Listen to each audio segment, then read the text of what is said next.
بیچاروں کو معلوم ہی نہیں کہ مکہ تک وہ پہنچ ہی نہیں سکیں گے۔ خالد نے کہا، ان کے دمبے اور بکرے ہم کھائیں گے۔ مسلمان ابھی کرولغمیم سے 15 میل دور اسفان کے مقام پر تھے کہ خالد اس سلسلہ کوہ میں داخل ہو گیا۔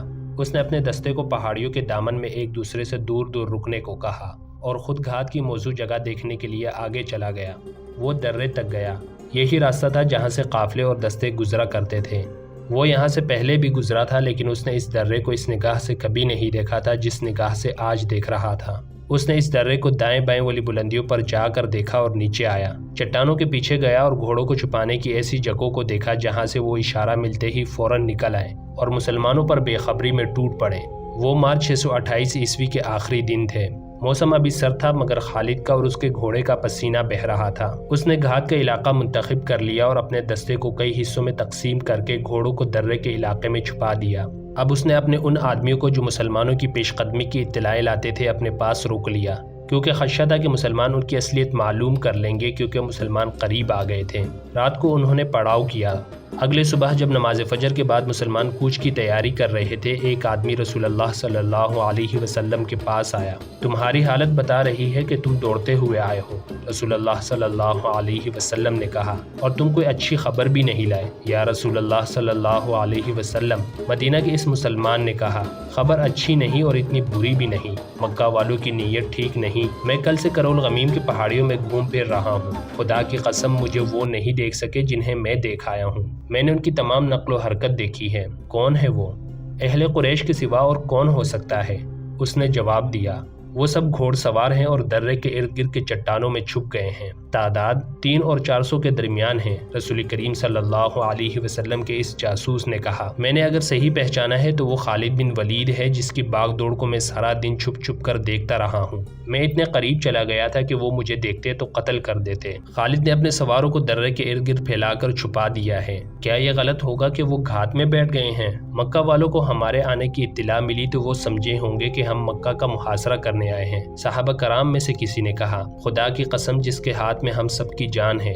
رسول اکرم صلی اللہ علیہ وسلم نے فرمایا، اہل قریش مجھے لڑائی کے لیے للکاریں گے تو بھی میں نہیں لڑوں گا۔ ہم جس ارادے سے آئے ہیں اس ارادے کو بدلیں گے نہیں۔ ہماری نیت مکہ میں جا کر عمرہ کرنے کی ہے اور ہم نے یہ دمبے اور بکرے قربانی کے لیے ساتھ لائے ہیں۔ میں اپنی نیت میں تبدیلی کر کے خدائے ذوالجلال کو ناراض نہیں کروں گا۔ ہم خون خرابہ کرنے نہیں عمرہ کرنے آئے ہیں۔ یا رسول اللہ صلی اللہ علیہ وسلم، ایک صحابی نے پوچھا، وہ درے میں ہمیں روکیں گے تو کیا ہم پر اپنے دشمن کا خون خرابہ جائز نہیں ہوگا؟ صحابہ کرام رسول خدا صلی اللہ علیہ وسلم کے ارد گرد اکٹھے ہو گئے۔ اس صورتحال سے بچ کر نکلنے کے طریقوں پر اور راستے پر بحث و مباحثہ ہوا۔ رسول کریم صلی اللہ علیہ وسلم اچھے مشورے کو دھیان سے سنتے اور اس کے مطابق حکم صادر فرما رہے تھے۔ آخر رسول خدا صلی اللہ علیہ وسلم نے حکم صادر فرمایا۔ آپ صلی اللہ علیہ وسلم نے 20 گھوڑ سوار منتخب کیے اور انہیں ہدایات کے ساتھ آگے بھیج دیا کہ وہ کرولغمیم تک چلے جائیں لیکن درے میں داخل نہ ہوں۔ وہ خالد کے دستے کا جائزہ لیتے رہیں اور یہ دستہ ان پر حملہ کرے تو یوں لڑے کہ پیچھے کو ہٹتے آئیں اور بکھر کر رہیں۔ تاثر یہ دے کہ یہ مدینہ والوں کا ہراول جیش ہے۔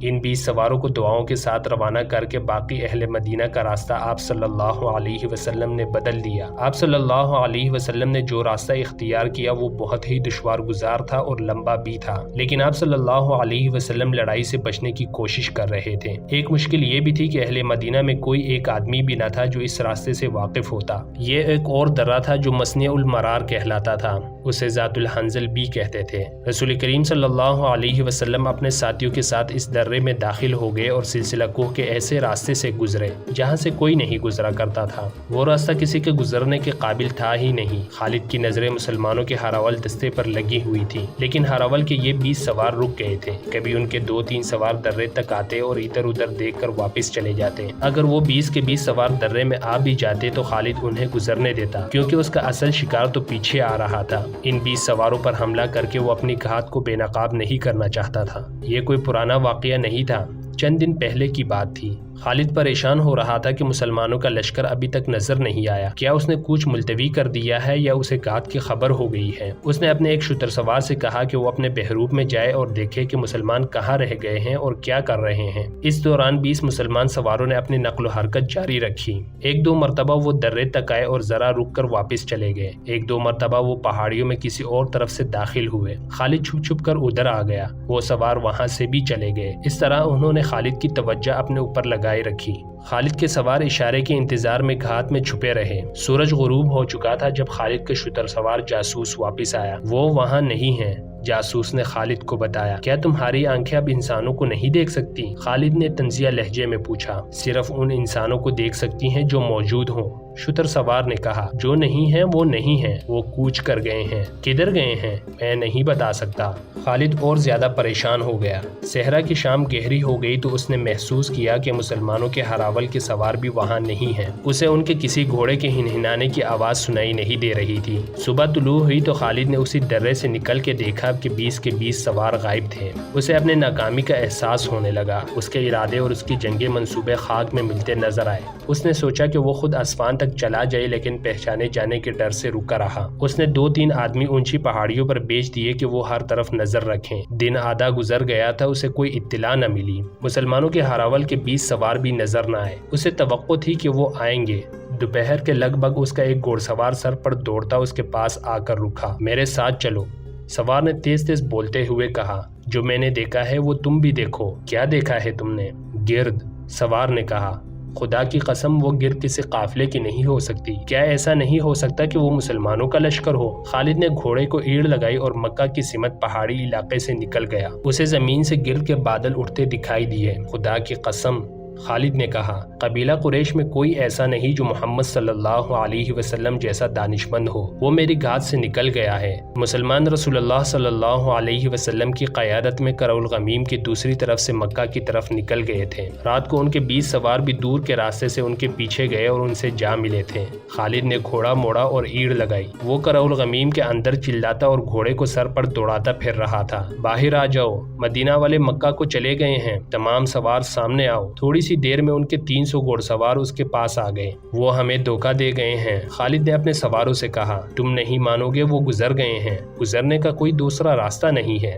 ہمیں اب زندگی اور موت کی دوڑ لگانی پڑے گی۔ سست ہو جاؤ گے تو وہ مکہ کا محاصرہ کر لیں گے اور وہ بازی جیت جائیں گے۔ آج مدینہ کے راستے پر جب مدینہ قریب رہ گیا تھا، خالد کو یاد آ رہا تھا کہ اسے مکہ پر مسلمانوں کے قبضے کا ڈر تو تھا، لیکن وہ رسول کریم صلی اللہ علیہ وسلم کی اس چال پر اش اش کر اٹھا تھا۔ وہ خود فن حرب و ضرب اور عسکری چالوں کا ماہر اور دلدادہ تھا۔ وہ سمجھ گیا کہ رسول اللہ صلی اللہ علیہ وسلم نے اپنے ہراول کے 20 سوار دھوکہ دینے کے لیے بھیجے تھے۔ سواروں نے اسے کامیابی سے دھوکہ دیا، اس کی توجہ کو گرفتار کیے رکھا اور مسلمان دوسری طرف سے نکل گئے۔ یہ جادو نہیں، خالد نے اپنے آپ سے کہا۔ اگر اپنے قبیلے کے سرداری مجھے مل جائے تو جادو کے یہ کرتب میں بھی دکھا سکتا ہوں۔ یہ صحیح تھا کہ اس کے باپ نے اسے ایسی عسکری تعلیم و تربیت دی تھی کہ وہ میدان جنگ کا جادوگر کہلا سکتا تھا، مگر اس کے اوپر ایک سردار تھا، ابو سفیان۔ وہ قبیلے کا سالار اعلیٰ بھی تھا۔ اس کے ماتحت خالد اپنی کوئی چال نہیں چل سکتا تھا۔ اپنی اس مجبوری نے اس کے دل میں ابو سفیان کی نفرت پیدا کر دی تھی۔ اسے چند دن پہلے کا یہ واقعہ یاد آ رہا تھا۔ 1400 مسلمان اس کی گھات کو دھوکہ دے کر مکہ کی طرف نکل گئے تھے۔ اس نے یہ سوچا ہی نہیں کہ 300 سواروں سے مسلمانوں پر عقب سے حملہ کر دے۔ اسے احساس تھا کہ جو مسلمان قلیل تعداد میں کثیر تعداد کے دشمن کو شکست دے سکتے ہیں، انہیں 300 سواروں سے شکست نہیں دی جا سکتی، کیونکہ وہ کثیر تعداد میں ہیں۔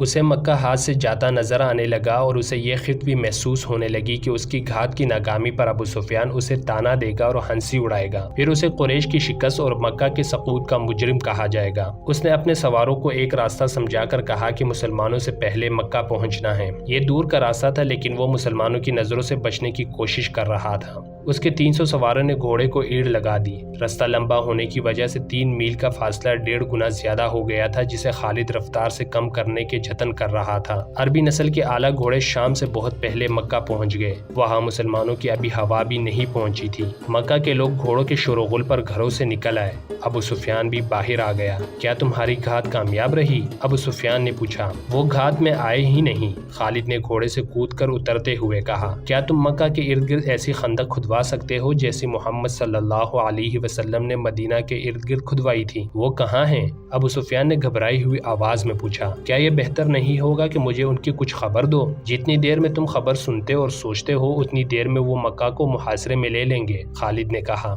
ہیبل اور عزا کی عظمت کی قسم، وہ پہاڑیوں اور چٹانوں کو رونتے آ رہے ہیں۔ اگر وہ کرول غمیم میں سے کسی اور راستے سے گزرے ہیں تو وہ انسان نہیں، کوئی پیادہ وہاں سے اتنی تیزی سے نہیں گزر سکتا جتنی تیزی سے وہ گزر آئے ہیں۔ خالد، ابو سفیان نے کہا، ذرا ٹھنڈے ہو کر سوچو، خدا کی قسم گھبراہٹ سے تمہاری آواز کانپ رہی ہے۔ ابو سفیان، خالد نے جل کر کہا، تم میں صرف یہ خوبی ہے کہ تم میرے قبیلے کا سردار ہو۔ میں تمہیں یہ بتا رہا ہوں کہ ان کے لیے مکہ کی اینٹ سے اینٹ بچا دینا کوئی مشکل نہیں۔ خالد نے دیکھا کہ اس کے دو ساتھی سالار اکرمہ اور صفوان قریب ہی کھڑے تھے۔ خالد نے ان سے کہا، آج بھول جاؤ کہ تمہارا سردار کون ہے، صرف یہ یاد رکھو کہ مکہ پر طوفان آ رہا ہے، اپنی آن کو بچاؤ، یہاں کھڑے ایک دوسرے کا منہ نہ دیکھو، اپنے شہر کو بچاؤ، اپنے دیوتاؤں کو بچاؤ۔ سارے شہر میں بگدڑ بپا ہو گئی تھی۔ لڑنے والے لوگ برچھیاں، تلواریں اور تیر کمان اٹھائے مکہ کے دفاع کو نکل آئے۔ عورتوں اور بچوں کو ایسے بڑے مکانوں میں منتقل کیا جانے لگا جو قلعوں جیسے تھے۔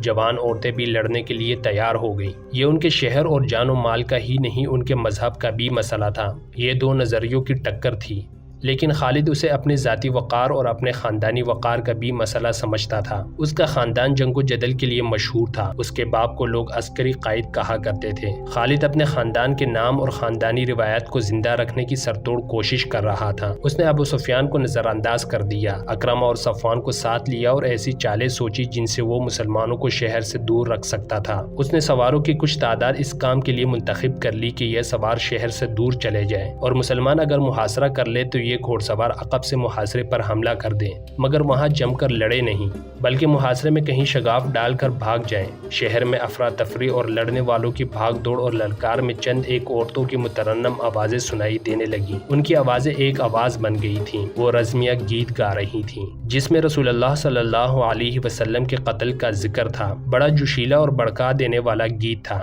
یہ عورتیں گلیوں میں یہ گیت گاتی پھر رہی تھیں۔ چند ایک مسلح شتر سواروں کی مدینہ کی طرف سے آنے والے رستے پر اور دو تین اور سمتوں کو دوڑا دیا گیا کہ وہ مسلمانوں کی پیش قدمی کی خبریں پیچھے پہنچاتے رہیں۔ عورتیں اونچے مکانوں کی چھتوں پر چڑھ کر مدینہ کی طرف دیکھ رہی تھیں۔ سورج افق میں اترتا جا رہا تھا۔ صحرا کی شفق بڑی دل فریب ہوا کرتی ہے، مگر اس شام مکہ والوں کو شفق میں لہو کے رنگ دکھائی دے رہے تھے۔ کہیں سے کسی بھی طرف سے گرد اڑتی نظر نہیں آ رہی تھی۔ انہیں اب تک آ جانا چاہیے تھا۔ خالد نے اکرمہ اور صفوان سے کہا، ہم اتنی جلدی خندق نہیں کھود سکتے، ہم خندق کا سہارا لے کر نہیں لڑیں گے۔ اکرمہ نے کہا، ہم ان کے محاصرے پر حملہ کریں گے۔ صفوان نے کہا، ان کے پاؤں جمنے نہیں دیں گے۔ سورج غروب ہو گیا، رات گہری ہونے لگی، مگر کچھ بھی نہ ہوا۔ مکہ میں زندگی بیدار اور سرگرم رہی، جیسے وہاں رات آئی ہی نہ ہو۔ عورتوں، بچوں اور بوڑھوں کو قلعوں جیسے مکانوں میں منتقل کر دیا گیا تھا، اور جو لڑنے کے قابل تھے وہ اپنے سالاروں کی ہدایت پر شہر کے ارد گرد اپنے مورچے مضبوط کر رہے تھے۔ رات آدھی گزر گئی، مدینہ والوں کی آمد کی کوئی آثار نہ آئے۔ پھر رات گزر گئی۔ خالد، ابو سفیان نے پوچھا، کہاں ہے وہ؟ اگر تم یہ سمجھتے ہو کہ وہ نہیں آئیں گے تو یہ بہت خطرناک فریب ہے جو تم اپنے آپ کو دے رہے ہو۔ خالد نے کہا، محمد صلی اللہ علیہ وسلم کی عقل تک تم نہیں پہنچ سکتے۔ جو وہ سوچ سکتا ہے وہ تم نہیں سوچ سکتے۔ وہ آئیں گے۔